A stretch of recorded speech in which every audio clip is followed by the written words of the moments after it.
Сәлем достар. Бүгін мен сіздерге «Призраки Гои» атты киноны айтып беретін боламын. 1792 фильмнің сюжеті Испанияда Карлы кезінде өтеді. Оның сарай суретшісі атақты Франсиско Гоя болды. Мадридтегі ең қасиетті инквизиция палатасында діни қызметкерлер оларды қанішер құбыжықтар ретінде бейнелейтін гравюраларды зерттейді. Діни қызметкерлер мұндай сызбаларға өте риза емес, шіркеуді қорлап, олардың жұмысын керек етеді. Мұндай гравюралардың Испанияның барлық көшелерінде сатылатынын білген соң, Григорио әке наразылығын ашық айтып, автордың атын сұрайды. Белгілі болғандай, бұл жұмыстардың барлығын Испаниядағы ғибадатханада және көптеген шіркеулердің төбесінде табуға болатын фрескалар мен белгішелерді жасайтын адам Франсиско Гоя жасаған. Әкесі Григорио осы суретшіге жұмысты тапсырғандықтан діни қызметкер Лоренцоға жүгінеді. Лоренцо бұл фактіні растап, Франциско Испаниядағы ең жақсы портрет суретшісі екенін мойындайды. Оның үстіне, олар бұл гравюраларға ренжімеу керек, өйткені олар қасиетті инквизицияның шынайы келбетін көрсетеді. Олар өткен жылы небәрі 8 адамды өлтірді, бұл елестете алмайтын қарапайым сан. Лоренцо бұрынғы қатыгездікті қайтаруды ұсынады, және зұлым адамдар мен католик дінін былғайтындарды бақылайтын отрядтарды басқаруға дайын. Сонымен бірге Франсиско бай көпес Томаса Белбатуа қызы және суретшінің ең жақын досы жас және сүйкімді Инестің тағы бір портретін жасайды. Қызды Францисконың музасы деп атауға болады, өйткені оның беті шіркеуде үнемі бейнеленген, сонымен қатар картиналар мен фрескаларда кездеседі.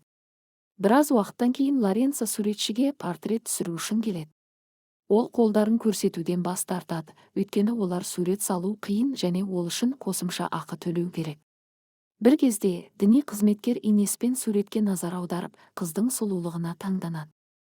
Біраз уақыттан кейін Франсиско король сарайына Чарльз Ф-тің әйелі Парма патшайымы Мари Луизаның үлкен портретін жасау үшін барады. Кескіндеме үлкен және күрделі, сондықтан суретші жылқыдан бастайды. Содан кейін патшайым бөлмеге кіріп, жануарға еліктейтін ағаш стендте өз орнын алады. Осы кезде патша бірнеше лашын атып түсіру үшін аңға шығады. Қайтып оралған соң, Чарльз Ф суретшіден картинаны көрсетуді сұрайды, бірақ жұмыс аяқталмағандықтан содан. Лоренцо жаңа жұмыс ережелерін түсіндіру үшін қасиетті инквизицияның діни қызметкерлерін жинайды. Олар өте мұқият және мұқият болуы керек, өйткені кез келген адам мінсіз болуы мүмкін. Мысалы, Лоренцо қолында қасиетті кітапты ұстап тұр. Бірақ бұл жай ғана мұқаба, ал оның ішінде шіркеуді емізге деген сенімді кірлететін қара принциптердің ханзадасы өлдің мәтіні екені.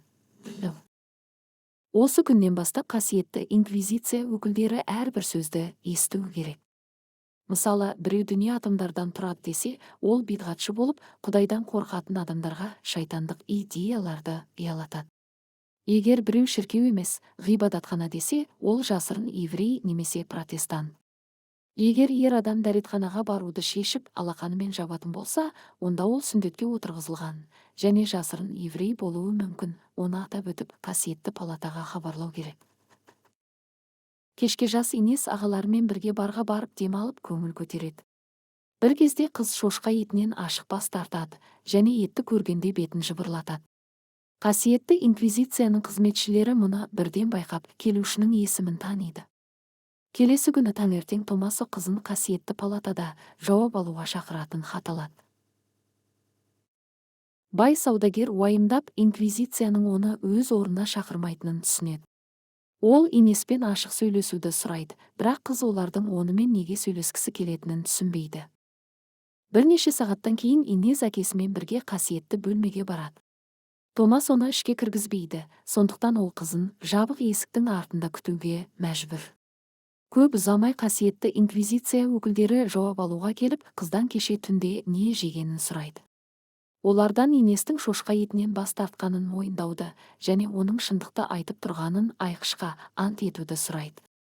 Діни қызметкер адалдықты дәлелдеуді ұсынады, содан кейін қызды сөреде азаптап, оны қолдарынан көтеріп, Инес тозақ азабын бастан кешіреді. Жас қызды иудаизмді жасырын ұстанды деп айыптады, және ол азапты көтере алмай, жалғыз қалдырса, мұны растайды. Инес босатылмайды, сондықтан Томасо одан көмек сұрау үшін досы Франсискоға барады. Суретші қасиетті инквизицияға араласқысы келмейді, бірақ бақытсыз қызға көмектесуге келіседі. Ол ықпалды діни қызметкер инквизитор Лоренцоның портретін жасауда және бұл адамның бұл жағдайда көмектесе алатын жалғыз адам екенін түсінеді. Тағы бір гравюраны жасап, Франциско әке Лоренцомен кездесіп, оған дайын портретті сыйлайды. Суретші сонымен қатар картинаға жақтауды таңдауды ұсынып, оның құнын Томасо есімді көпес төлеп қойғанын ескертеді. Франциско сонымен бірге бұл адамның әулие Томасо монастырын қалпына келтіруді бастауға дайын екенін айтады және тұтқында болған қызы Инесті кешіру үшін жомарт қайырымдылық беруге уәде береді. Лоренцо тұтқындармен бірге жертөлеге барып, жалаңаш қызды табады. Ол оның жылынуына көмектесіп, Инезді жұбату үшін пальтосын береді. Бір кезде қасиетті әке қызды намазға шақырады да, үстіндегі киімдері түсіп қалады. Жалаңаш сұлудың денесі Лоренцодағы жануарлардың инстинкттерін тудырады және ол Инесті құшақтайды. Содан кейін ол қызды күшпен алып, оның бірінші еркегі болады. Кешке Томасо Франциско мен Лоренцоны кездестіріп, ер адамдарды кешкі асқа шақырады. Қасиетті инквизицияның жертөлесіндегі шынжырларға отыруға мәжбүр болған Инесті қоспағанда, оларды бүкіл отбасы қарсы алады. Томасо жомарт қайырымдылық жасауға уәде беріп, шіркеу өкілдеріне беруге дайын барлық алтынды көрсетеді. Қасиетті әке алтынды алуға дайын, бірақ бұл сот ісін жоймайды, өйткені Инес азаптау кезінде өзінің еврей екенін мойындады. Томасо бұл ақымақтық деп санайды, бірақ Лоренцо өз ісін дәлелдеп, Инестің алыстағы арғы атасы еврей болғанының дәлелі ретінде келтіреді. Бай саудагер бұл ақымақтық деп санайды және адам азаптау кезінде ауырсынуды сезінбеу үшін бәрін мойындайды деп мәлімдейді. Лоренцо Құдайдың адал адамға барлық сынақтарды жеңуге және кез келген азапқа төтеп беруге көмектесетініне сенімді. Томасо мұның растығын тексеруді ұйғарады да, Франциско оған кедергі жасамас үшін оны күшпен шығарып жібереді. Саудагер діни қызметкерге Лоренцо өзінің адамдық келбетіне қарамастан, маймылдардан туған ақымақ екенін мойындауды ұсынады. Әкесі мұны ақымақтық деп санайды, бірақ Томасо оны азаптайды. Лоренцо ұзаққа бармады және 1 минуттан кейін алынған мойындау Инестің мойындауынан еш айырмашылығы жоқ екенін түсініп, өз атына қол қойды. Діни қызметкер көмектесуге уәде береді және Томасо оны жомарт қайырымдылықпен босатады. Лоренцо әкесі Григориоға алтын әкеліп Инесті жіберуді өтінеді, өйткені әкесі бұл үшін жомарт төлейді. Григорио Томасо есімін тасқа қалдыруға дайын, бірақ қызына жаны ашымайды, өйткені қыз өзінің еврей екенін мойындады, яғни кешірім туралы сөз болуы мүмкін емес. Лоренцо ата-анасымен кездесу туралы сөйлесу үшін Инесге тағы барады және тағы да қызды жақсы көреді. Уақыт өтеді, бірақ Инес босатылмайды. Томасо ашуланып, Лоренцо қол қойған мойындауды босатады, бірақ ол қашып құтылады. Діни қызметкерлер Лоренцоның портретін Францискодан алып өртеп жібереді. Біраз уақыттан кейін Франциско әйелінің портретін ұсыну үшін патшаға барады. Рамкада бәрі де әдемі, бірақ патшайымның жүзі қорқынышты. Суретші олай ойламайды және Чарльз Эв және оның әйелімен кездеседі. Картинаны көрген король әулеті ештеңе демей кетіп қалады. Кейінірек Чарльз Эв Францискомен кездесіп, оның талантын бағалауды талап етіп, скрипкада қорқынышты ойнайды. Суретші өлім жазасынан қорқып, патшаға өтірік айтады және оны талантты музыкант ретінде таниды. 1 минуттан кейін бөлмеге Франция королі гильотинге ұшырап, билікке Наполеон келді деп хабарлаған хабаршы кіреді. 15 жылдан кейін француз әскері азғын, абсурдты және ашкөз монархтың қамыты астында азап шегетін адамдарды босату үшін көрші мемлекеттің аумағына басып кірмекші. Келесі күні таңертең офицер әскерилерді ештеңеден қорықпауға және Мадридке сенімді түрде баруға шақырады, өйткені испан халқы патша мен оның әйелін жек көреді. Қарапайым халық оларды гүл шоқтарымен, сүйіспеншіліктермен қарсы алады деп уәде береді, өйткені олар бұрыннан бұғауларын тастап, еркін адам болуға құмар. Көп ұзамай Наполеон әскері Испанияға басып кіреді, бірақ халық оларды гүлмен қарсы алмайды. Француздар еркектерді тонап өлтіреді, әйелдерді қорлайды және Мадрид көшелерінде анархия жасайды. Бостандық, теңдік және бауырластық туралы бұрмаланған концепциялар, сондай-ақ француз революциясының идеологиясы Испанияның бейбіт тұрғындары арасында жауап таппады, сондықтан олардың көпшілігі Наполеон армиясының құрбаны болды. Көп ұзамай француз басшысы Испанияның губернаторы етіп тағайындаған Наполеонның ағасы Джозеф Мадридке келеді. Ол шіркеу қызметін үзіп инквизицияның жойылғанын айтады. Әке Григория Джозефті тыңдағысы келмейді, бірақ ол қасиетті кітапты оқып жатқан шіркеу өкілін өлтіру арқылы оны оған мойынсынуға мәжбүр етеді. Діни қызметкерлер тұтқынға айналады, ал инквизиция құрбандары бостандыққа ие болады. Амалы таусылған және мүжілген Инес 15 жылды жертөледе шынжырмен өткізді. Қайта бостандыққа шыққан ол үйіне барады және оның жанұясын басқыншылар өлтіргенін көреді. Кешке Инес суретшіге барады, өйткені ол оны есіне алатын және білетін жалғыз адам. Франциско ештеңе естімейді, сондықтан ол әйелге қағаз бен қалам береді. Инестің босанғанын және оның қызы бар екенін білген саңырау суретші қызды табуды шешеді. Діни қызметкерлер тұтқындалып, өлім жазасына кесілді, сондықтан ешкім Францискоға көмектесе алмайды және Инестің қызының қайда екенін айта алмайды. Сол уақытта ол Наполеонның ағасымен бірге Испанияға Лоренцоның келгенін байқайды. Қазір ол қасиетті әке емес, Вольтердің ізбасары, Наполеон режимінің беделді шенеунігі және үлгілі отағасы, 3 баланың әкесі. Франциско Инес одан бала туғанын айтады, бірақ Лоренцо бұған сенгісі келмейді. Содан кейін суретші бөлмеге азаптаған әйелді шақырады, және ол Лоренцо оның жалғыз ер адамы екенін мойындайды. Инестің сөзіне сенгенін мойындағысы келмеген ықпалды шенеунік әйелді жындыханаға жібереді де, өзі некесіз қызын іздеуге кіріседі. Ол ең алдымен қыздың қайда жіберілгенін білу үшін Григорио әкеге зынданға барады. Монақтар бар баспанада ол нәрестенің аты Алисия екенін біледі, бірақ қыз 11 жасында қашып кеткен және оның қайда екені белгісіз.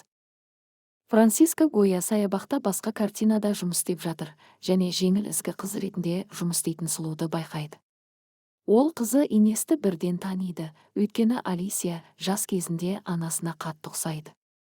Суретші қыздың атын біліп, ол туралы айту үшін Лоренцоға барады. Франциско Инесті босатуды сұрайды, өйткені ол жындыханаға жатпайды, бірақ шенеунік оның өтінішін елемейді. Лоренцо саябаққа барады да Алисия оны қарсы алу үшін ақша төлейді. Ол қызға Америкаға бару үшін ақша ұсынады, бірақ оның әкесі екенін айтпайды. Ер адамның қысымынан шошып кеткен Алисия қашып кетеді. Суретші қайтадан Инесті сұрайды, бірақ Лоренцо оны босатудан бас тартады. Франциско жындыханаға барып, бала туралы армандаған әйелді табады. Ол оны жындыхананың иесінен сатып алып, Алисиямен кездесу үшін тавернаға барады. Франциско қызды тауып алып, оның кездесуді аңсайтын анасы бар екенін айтқысы келеді. Диалог үзілді, өйткені тавернаны Лоренцо басып жатыр. Оңай мінезді қыздарды Америкаға күштеп жер аудару үшін қамауға алады. Инес тавернаға келеді, бірақ үстелдің астынан тек кішкентай қызды тауып алады да, оны қолына алып, қызын шақырады. Франциско Лоренцоға барып, оны істеген іс үшін айыптайды. Бір кезде оның құлағы ауырады және олардың диалогы үзіледі. Мұнда Веллингтондағы британдық әскерлер Португалия жағынан Испанияға кіргенін хабарлаған хабаршы да келеді. Наполеонның ағасы не болғанын біледі және Мадридтен кетіп қалды. Жергілікті тұрғындар британдықтарды қуана қарсы алады, ал партизандар олардың жағына өтіп, шіркеу мен патшаның билігін қалпына келтіру үшін тұтқындарды босатады. Лоренцо отбасымен қашып, Америкаға жіберілген қыздарды қуып жетуге тырысады. Осы кезде Инес сәбиді ер адамның үйіне әкеліп, қызын бірге көрсетеді. Британдықтар кортежді ұстап алып, қыздарды босатады. Партизандар Лоренцоны тұтқындап қалаға қайтарады, оның отбасы қашып құтылады. Шенеунік бұрын ату жазасына кескен инквизиция мүшелері босатылып, орындарына оралды. Әкесі Григорио Лоренцодан кек алғысы келмейді және репрессияны қаламайды. Егер адам күнәларына өкініп шіркеудің қойнына оралса, ол оның шайтандық істері мен шіркеуді қорлау үшін кешіруге дайын. Иманы шыққан адам жаны мен тәнін құтқара алады, бірақ істеген ісі үшін кешірім сұраудан. Келесі күні таңертең қасиетті инквизиция Лоренцоны көпшілік алдында өлім жазасына кесуді ұйымдастырады. Орталық алаңға жиналған жұрт не болып жатқанын тамаша шоу секілді тамашалайды. Лоренцо әзілкеш қалпақ киген есекке отырғызылады, содан кейін оларды орындау үшін құралға бекітеді. Діни қызметкерлер одан соңғы рет өкінуін сұрайды, бірақ адам тағы да сенімінен бас тартып, қолынан айқышты лақтырып жібереді. Қолында баласы бар жынды Инес айқайлап қызды көрсетеді. Лоренцо күлімсіреген әйелді байқап, оның өзі емес екенін түсінеді. Ер адам ағылшын офицерлерінің арасында тамыр жайған Алисия мен Франсисконың табиғаттан нобай жасап жатқанын да көреді. Көп ұзамай патша жұртшылыққа шығады, бұл жазаны орындауға мүмкіндік береді. Лоренцо өлім жазасына кесілді, содан кейін адамдар билеп көңіл көтеріп, баяу тарай бастайды. Өлтірген адамның денесін арбаға салып алып кетеді. Балалар көңілді ән айтып артынан жүгіреді. Күлімсіреп қолында сәбиі бар Инес жалғыз жігітін қолынан ұстап, Лоренцоның соңынан ереді. Артында құшағындағы сәби оның қызы емес екенін түсінбейтін жында әрі бейқам әйелге айналғанына қарамастан, өзінің музасы Инесті тастап кетуге дайын емес суретші келеді.